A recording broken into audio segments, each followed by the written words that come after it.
Você deve conhecer a história dos irmãos Michael Scofield e Lincoln Burrows, que tudo fazem para escapar da prisão na série Prison Break. As fugas de prisões mais incríveis e espetaculares não são apenas as que passam nos filmes de Hollywood. O homem, quando se vê privado de sua liberdade, é capaz de fazer as coisas mais impressionantes do mundo.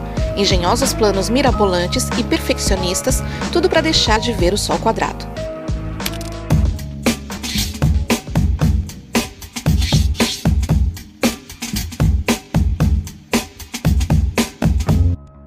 Durante os seus 29 anos de atividade, a penitenciária de Alcatraz orgulhava-se de poder dizer que nunca nenhum prisioneiro havia conseguido fugir. Não por falta de tentativas. 36 prisioneiros estiveram envolvidos em 14 tentativas de fuga, 2 homens tentaram em dose dupla, 23 foram apanhados, 6 foram abatidos e 3 desapareceram no mar que envolve a prisão, apesar dos corpos nunca terem sido encontrados. No entanto, no dia 11 de junho de 1962, Frank Morris e os irmãos Anglins protagonizaram com sucesso uma das fugas mais espetaculares. Morris e seus amigos subiram pelo poço da ventilação até o topo de uma das chaminés, alcançando o topo do telhado. Em seguida, desceram o muro com a ajuda de cordas e, com a ajuda de barcos de borracha, remaram dali para fora. Na manhã seguinte, a polícia procurou os foragidos de Alcatraz, contudo sem sucesso. O atual diretor da prisão disse que eles colocaram cabeças de bonecos feitas com mistura de sopa com papel e cabelo verdadeiro nas suas camas para enganar os guardas prisionais na inspeção noturna. Morris e os irmãos Anglis desapareceram sem deixar rastros e ainda são procurados pelo FBI. O feito serviu de inspiração para o filme A Fuga de Alcatraz, de Clint Eastwood, que foi um sucesso de bilheteria. Billy Hayes foi um cidadão americano condenado a 30 anos de prisão na Turquia por tráfico de drogas. Ele constatou que as autoridades queriam fazer dele um modelo ao penalizá-lo com a sentença máxima, então ele decidiu que tinha que escapar. Depois de 6 meses de planejamento, lutou com um guarda, roubou seu uniforme, levou cerca de 1.350 euros que seu pai lhe havia enviado através de um álbum de fotografias e roubou um barco para se deslocar dali.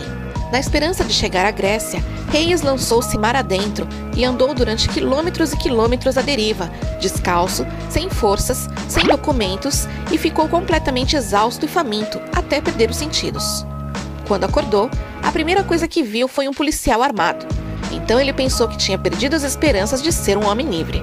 Contudo, o soldado falava grego, então ele percebeu que havia finalmente conseguido. Posteriormente, Hayes voltou em segurança aos Estados Unidos da América e escreveu a sua autobiografia denominada O Expresso da Meia-Noite, que relata a marcante experiência que teve e a fuga da prisão que protagonizou.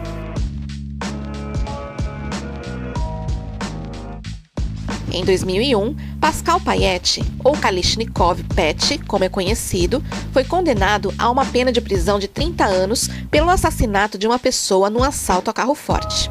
Desde então, a sua pena de prisão já foi interrompida por 3 vezes devido às suas famosas fugas de helicóptero. A última fuga ocorreu em julho de 2007, quando o helicóptero Esquilo foi desviado, assim como seus pilotos, no requintado resort de Cannes, onde se realizava o conhecido festival de cinema. Os autores deste episódio foram os comparsas de Payette, que tinham como objetivo invadir e libertar o seu companheiro da prisão. Depois do resgate, aterraram perto do mar Mediterrâneo, onde o piloto foi solto.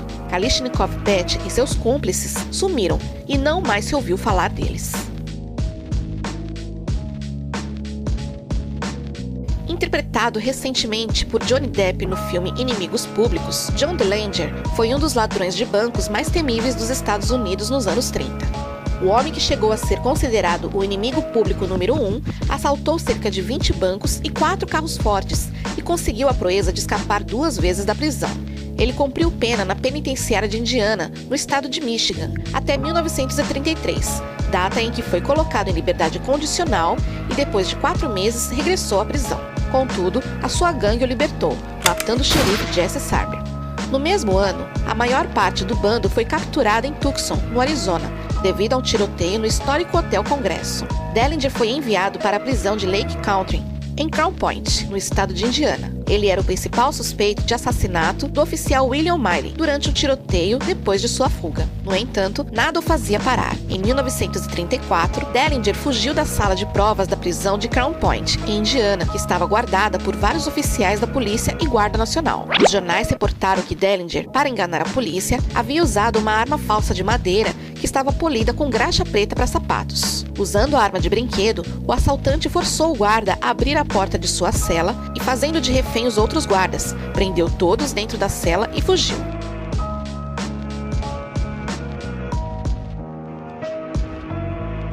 Em 2009, o incendiário francês Jules Chuttard planejou uma fuga audaciosa e bem-sucedida da prisão de Pentonville. Num certo dia, chegou um ônibus com novos prisioneiros, e à medida que eram escoltados para dentro, Chuttard escondeu-se atrás do ônibus e foi assim que conseguiu fugir da prisão, montado na parte de baixo dele. Depois de já ter saído da prisão, o foragido conseguiu saltar do ônibus. Mais tarde, Jules Chuttard entregou-se à polícia e resolveu cumprir a pena.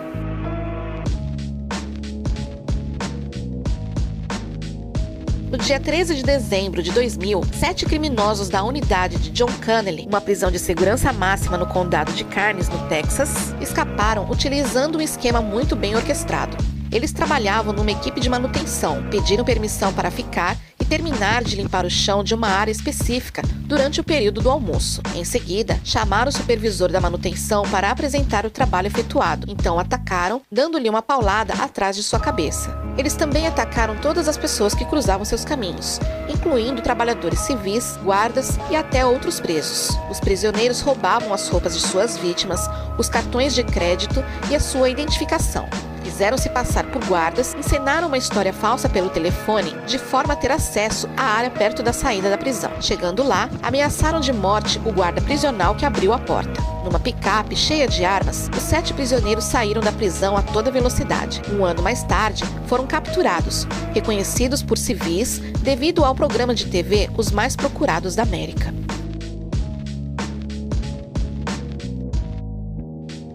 A saída da prisão de Libby foi uma das mais famosas e bem-sucedidas fugas da prisão durante a Guerra Civil Americana.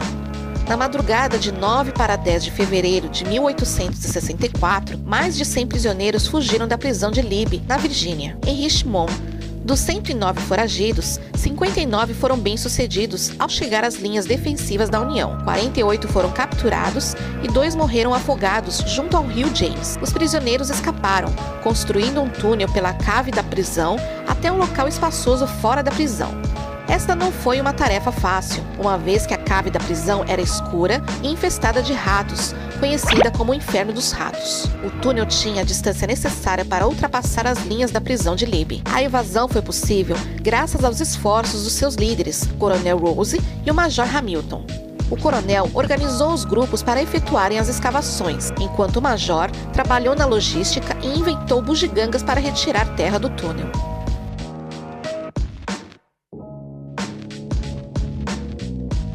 Wetzler foi um judeu eslovaco e um dos poucos do pequeno número de judeus que conseguiram a proeza de fugirem do campo de concentração de Auschwitz durante o Holocausto. Wetzler fugiu com seu companheiro Rudolf.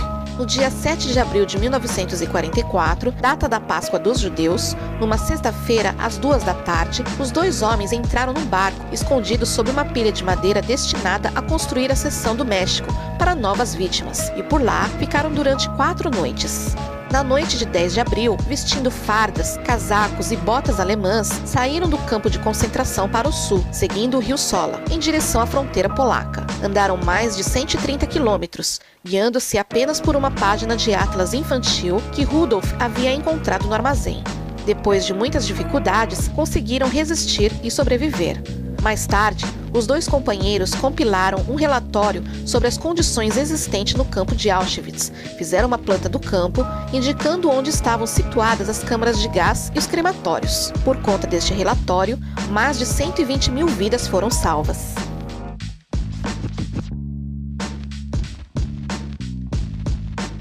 Dieter Dengler foi um piloto germano-americano da Marinha que ficou famoso por fugir de uma prisão selvagem durante a Guerra do Vietnã. Em meados de 1966, Dengler foi alvejado sob antiaéreas em Laos, onde foi capturado e aprisionado pelo grupo Pathet Lao, um grupo vietnamita do norte. Dengler tinha a reputação de ter capacidade incomuns de escapar das armadilhas, faculdade ganha durante os treinos militares. Imediatamente, assim que foi capturado, contribuiu para a elaboração de um plano de fuga para os prisioneiros. Em 29 de junho de 1966, ele e outros 6 prisioneiros resolveram escapar, levando um par de armas dos soldados que os vigiavam.